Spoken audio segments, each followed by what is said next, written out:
C'est bien plus qu'un 16 mesures, c'est plus que de la musique limite. Salut, c'est DMA pour Retrace sur CHD Média.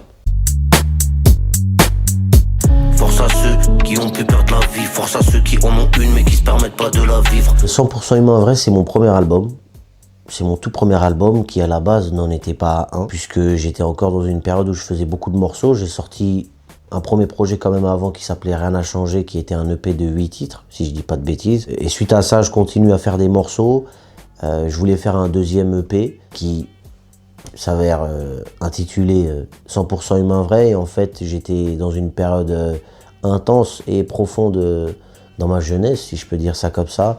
Et je me suis vite rendu compte, une fois avoir fini le projet, que c'était mon premier album et que c'était le moment de sortir mon premier album. Donc j'ai vraiment senti, c'était une question de point de vue et de ressenti, et au niveau des émotions et ce que représentait pour moi 100% Humain Vrai et tous les sons qui s'y trouvent. Donc j'ai vraiment senti le besoin, entre guillemets, et l'envie que ce soit mon premier album, et donc c'est le cas. Je n'avais pas les mots, à part ceux qui m'ont amené des larmes sur la rose. Plus qu'un 16, c'est mon deuxième album. C'est un album qui marque un bon petit tournant, surtout au niveau musical, au niveau de mon identité musicale. Je m'affirme beaucoup plus à ce moment-là sur Plus qu'un 16. C'est un projet avec beaucoup de titres, il y a une réédition.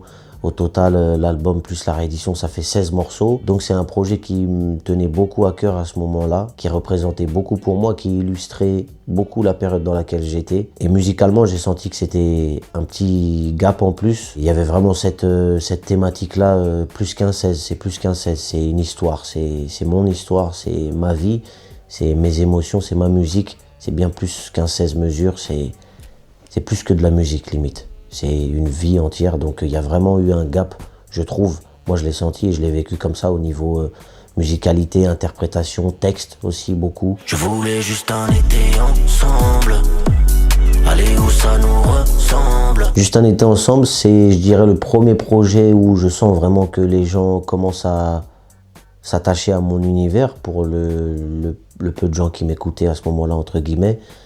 C'est le premier, je trouve, où les gens s'attachent vraiment à qui je suis et à la musique que je fais. C'est aussi le premier album avec Juste un été ensemble, dedans le titre éponyme qui fait un petit peu parler de moi autour des gens, etc. Je me suis tatoué carrément la cover, donc c'est vraiment un album qui m'a marqué dans ma jeunesse. Je l'ai sorti en plus de ça différemment des autres, parce que j'ai fait 4 sorties pour le dévoiler en entier. Donc pendant un mois, tous les vendredis, il y avait une petite partie de l'album qui sortait. Donc c'est un album qui m'a beaucoup plu. Je trouve qu'il a très bien vieilli, en tout cas dans mes oreilles. J'ai vraiment aimé le faire, et j'ai vraiment cherché cette sonorité-là de l'été, et de repousser mes limites encore plus loin, et cette thématique autour de l'été, l'hiver, le contraste entre les deux.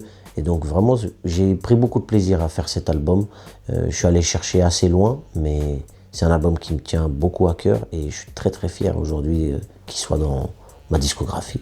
Les moments qu'on passe à deux, j'ai marché en pensant devenir. La maroquinerie, c'est un défi que je me lance en 2024, si je dis pas de bêtises.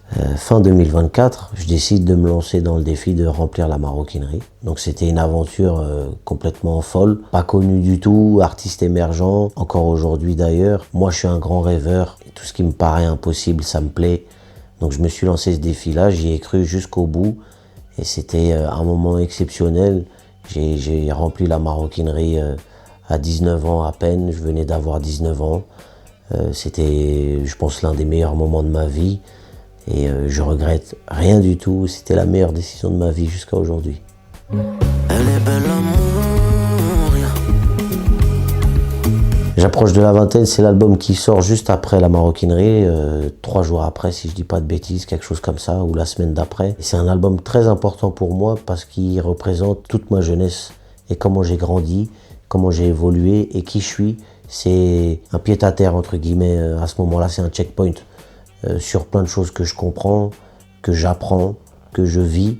Donc c'est un album hyper important pour moi et ma jeunesse, et surtout, c'est un album où j'ai vraiment essayé d'aller voir ailleurs en termes musical.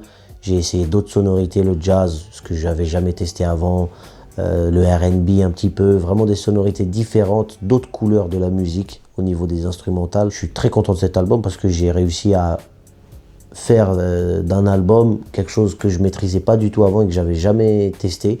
Donc je suis très content d'avoir fait cet album. Il a très bien vieilli aussi dans mes oreilles particulièrement.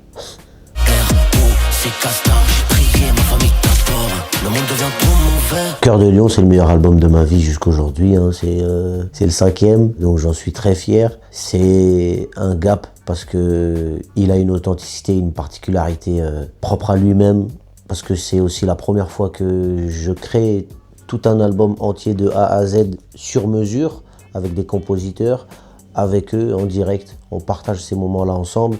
C'est en séminaire que ça se déroule, donc c'est différent que d'habitude, que de faire du son à Paris, d'aller au studio et d'avoir sa vie en parallèle. Là, cette semaine-là était vraiment dédiée à ça, donc il a déjà son authenticité et sa singularité par rapport à ça. Surtout, c'est une ouverture spontanée et naturelle de mon évolution. La suite de mon évolution, que ce soit en termes d'image ou musical, je trouve qu'aujourd'hui, et au moment où je l'ai fait, j'aurais pas pu aller plus loin. Et donc, pour moi, aujourd'hui, c'est mon album le plus travaillé. C'est mon meilleur album. C'est le 5e. C'est celui qui me représente le mieux. Et voilà. C'était DMA sur Retrace pour CHD Média. La route est longue, mais c'est celle-ci et pas une autre. Cœur de Lion, disponible partout.